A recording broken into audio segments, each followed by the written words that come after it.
C'est un langage fait de papier froissé, d'encre, de relief et de traces. Une invitation au voyage entre mouvement et vide. L'œuvre a pris forme au rythme de ses sonorités. Elle est née de l'énergie et des sensations de l'artiste Caribaille.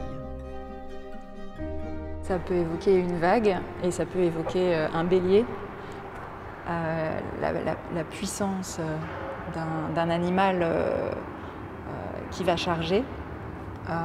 Et puis ça peut évoquer aussi une espèce de bourrasque. Pour décrire un paysage, la langue chinoise évoque les liens entre les éléments.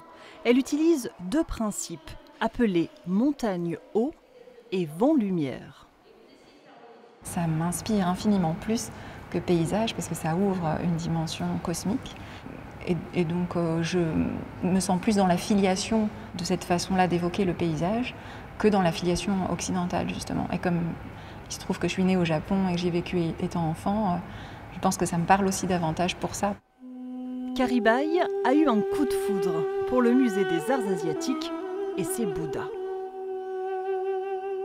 Caribaille a réalisé la plus grande installation contemporaine déployée dans le musée. C'est aussi sa plus grande installation. Donc on voulait qu'il y ait cet effet saisissant, à la fois à l'étage et au rez-de-chaussée, où on a l'habitude d'accueillir des artistes contemporains. Dépayser le visiteur, c'est l'ambition de cette déambulation intitulée « Dans un monde flottant ».